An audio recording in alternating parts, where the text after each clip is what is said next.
हरि ओम. Corona न करोति. योगदास जय गणेश जोशी लिखित आध्यात्मिक लेख क्रमांक 15. न करोति. भगवान आद्य श्री शंकराचार्य यांनी सांगितले की ब्रह्म सत्या जगत मिथ्या. ह्या विश्वामध्ये आत्मब्रह्म तेवढेच सत्य आहे, कारण ते शाश्वत आहे, टिकाऊ आहे, कायम अबाधित असणारे आहे. परंतु येथील भौतिक जगत, त्यावरील चल अचल सजीव निर्जीव वस्तू जगत मिथ्या म्हणजे भासमान, अशाश्वत, लय होणारे आहे. ह्यालाच आपण माया असे म्हणतो.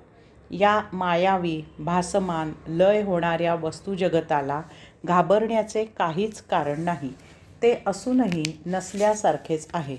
मग त्याला दूर करायला आराधना, साधना, उपासना इत्यादी घोळ कशाला घालायला पाहिजे?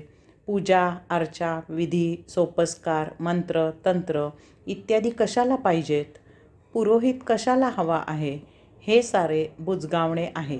त्यांना भिण्याचे कारणच नाही, कारण ते आपले काहीही बिघडवू शकत नाहीत. ते आपल्या आत्मयात्रेत अडथळा असू शकत नाहीत. जे नाही ते दूर कसे करणार?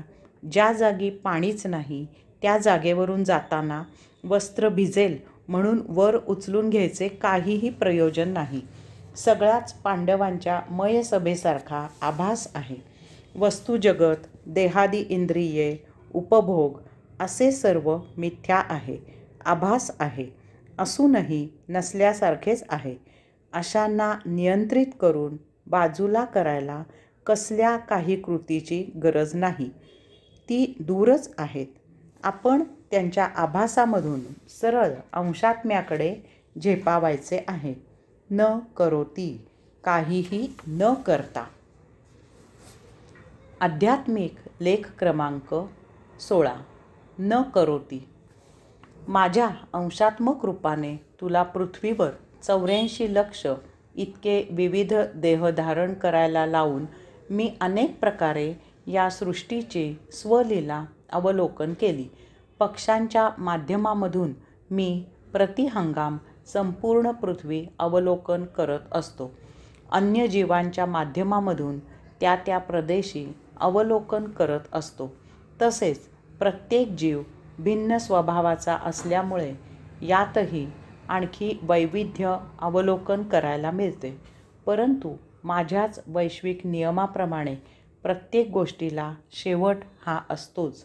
यासाठी आत्ताचा तुझा हा जो मानवी देह आहे, येथे तुझ्या अंशात्म्याची आत्मयात्रा संपन्न करायची आहे.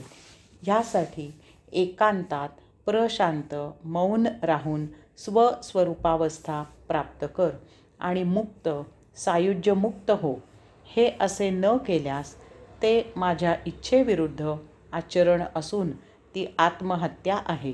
यामुळे तुझे संचित कधीही न संपता वाढत जाऊन तुझे येथे दुःखामध्ये सतत पुनर्जन्म होत राहतील. मला सांग की असे करायचे सोडून तू विनाकारण कशाला भटकत राहतोस? करोना न करोति हे समजून घे. कर्मयोगासाठी जागा सोडणे हे तुला अपरिहार्य आहे, परंतु ह्याशिवाय तू जागा सोडणे अपेक्षित नाही. कौटुंबिक समारंभ, धार्मिक कार्यक्रम, सामाजिक मेळे, देशोदेशी भटकंती इत्यादी कशासाठी सुरू आहे रे? यामुळे तू काय अनर्थ करत आहेस ते ऐक. हरि ओम.